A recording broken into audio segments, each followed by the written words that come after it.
are talking about digital organization at this point. Yes, we are. So let's dive in and take a look. Yeah, one of the things that we always want to think about, especially at the beginning. You know, this is one of the very first episodes that we're doing here, and we're going to start talking about terms and terminology. And one thing about high velocity IT is you're going to use a lot of words like digital organization, digital technology, digital transformation, digitization.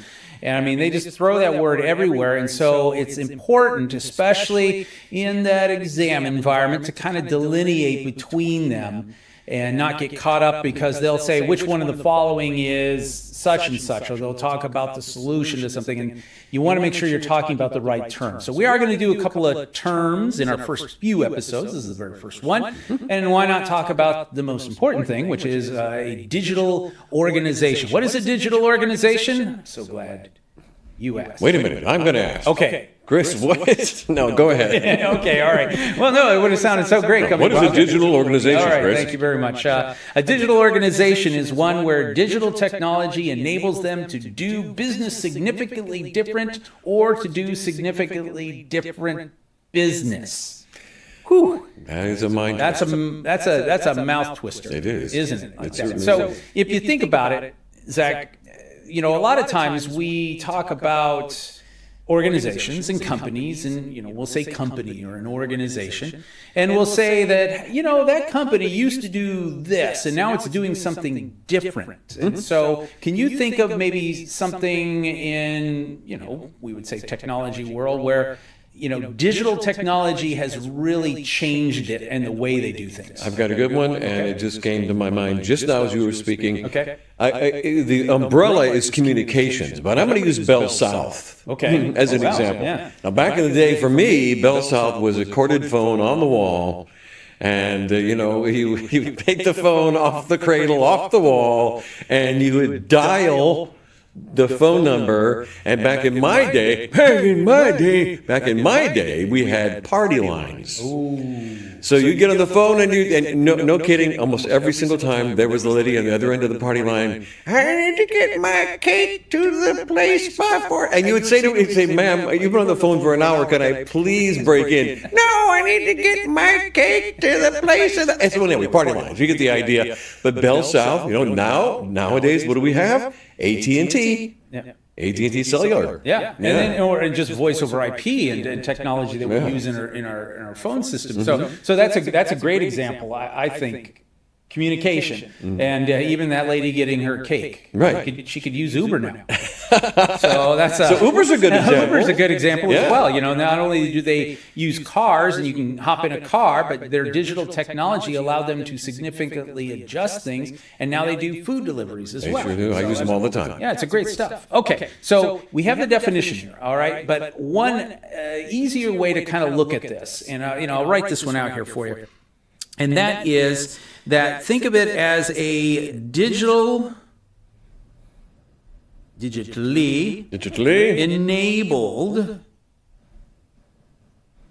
I'll just say ORG, organization. A digitally enabled organization. By using, as we're going to talk a little bit about digital technology, which we will do a whole another episode on, that by using that allows us to enable our organization to operate in the digital realm. Yes. For things like that. Okay? Makes sense. It makes sense. And this is exam fodder, isn't it? Yeah, it is. I mean, definitely knowing the difference between some of these terms, and so knowing that a digital organization is one that is enabled, digitally enabled in what it does and where we go. So there are some key characteristics that we find as part of a digital organization. So this is another little section we probably should concentrate on. First off, I already mentioned this, kind of stole my own thunder. Digital organizations use digital technology. Digital technology, yes, they do. So very important for us to know that all of those things that we have out there that used to be more of an analog or hardware kind of based certain things are now moving into the digital realm. So, believe it or not, the way that our voices would travel across the wires on phones was using electricity and certain things that we did with that. Well, now it's all packets. packets moving across That's it. networks. And That's right. It's working there. So that's part of it. It is a significant enabler for internal processes, which means that the way you do things, the more you use digital tools and digital technology, that makes you more of a digital organization. So that could be everything from your payroll to your paperwork to whatever you're doing. It can be a significant enabler for how things get done. In the case of, we would say even, like workforce talent management or HR would be a good example for that. It is often part of the products and services that you are offering.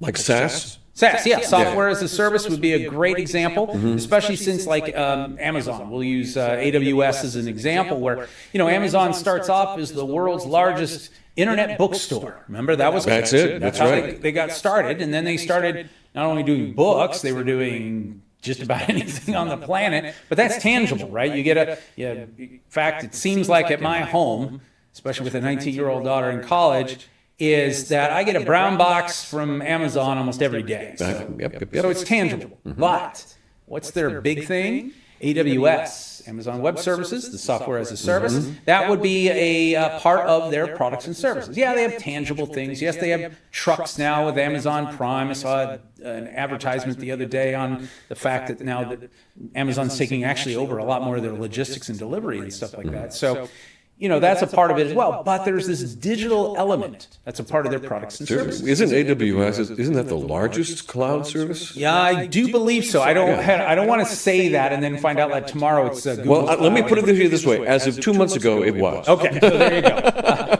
I'm not keeping that much track on. All right, is it Google? Is it AWS? Is it Azure's kind of like I think they're all pretty close. Yeah. So we're not picking anybody above anything else, but they're all good. They're all cloud-based services. Right. So it's also a strategic part of the business model itself for all your primary activities. So if you think about it, you have your primary things, and then you have your supporting or underpinning things. And the underpinning things could be like the coal face, so to speak. Yes, like the coal face. So you have those elements that we have to think of. It's not just the things everybody sees out in front, but it's also the things that are behind the scenes. People on the coal face. That's exactly correct. So we want to make sure that all these things that we're looking at here, these are characteristics of digital organization, some of the things that we are looking at there. Now, at some point, Zach, we're going to want to maybe build out a digital organization. Or how do we build out a digital organization? Because not everybody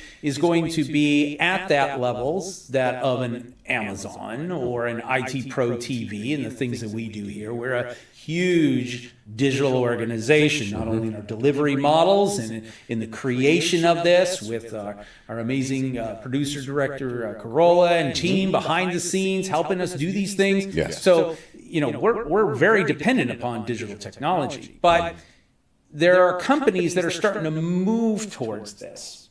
And so the way that you move towards this, and part of if you want to have high velocity IT, you need to be a digital organization.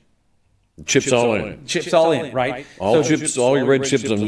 Red chips on the number 7. Chips on the red or chips on the black, and that's what we're going for.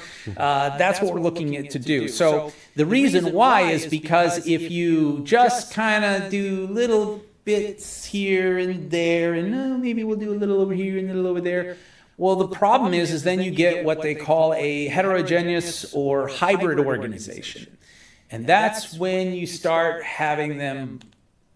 You're at loggerheads. At loggerheads. Hey, well, we need the budget. We have to still maintain those old, grandfathered in systems, stuff like that. We got to keep those mainframe systems up and running. And meanwhile, everyone's like going, why? When we should be moving totally into virtualization, totally into all in for digital. Let's go all in for digital. And that's why we want to know as an organization, it's not that you don't have areas that might not be digital, I should say, you have areas that are not digital, but those should be few and far between, and you should try to, as quickly as possible, roll those out and roll back in a digital replacement. And what's amazing to me is there are, or I'm sure there are, businesses, mom and pop, brick and mortar, whatever it might be, that aren't digital, although I haven't seen one lately. Believe it or not, true story. There was a dry cleaning service in a town that we lived in. And it was run by an older gentleman who'd been doing it. I think his father had started the dry cleaning business. And he just took it over and kept running it. And he was an older gentleman. And he did not like technology. Anti-technology. Now, here's the dealio. He was providing a service. So he was, we would use service management. And he did it very well. But even if you wanted to pay with credit card, remember the old... Yes, I do. He would use that. Wow. And he would send in the carbon copies to his bank to do all the processing for it. All the machinery was, you had machines, but they were all the, racks and everything. He did everything by hand. Big old cash register, ka-ching, ching. Oh, gosh, the whole 9 yards. Well, here's the thing, is when he was starting to pass away, he handed it, he actually sold it. I'm not sure he sold it to family, but he sold it to somebody he trusted. Well, that person, when the guy stepped away, you could tell instantly that wasn't the way it was going to be. All of a sudden, you had a point of sale service on there where you're swiping your credit cards. You had, I noticed all my tickets were printed out on little laser printers when, tagged in. I would get text messages when my shirts were ready. Big change. Digital organization. And that's where they moved to. Thank you, Chris. Great job as usual. And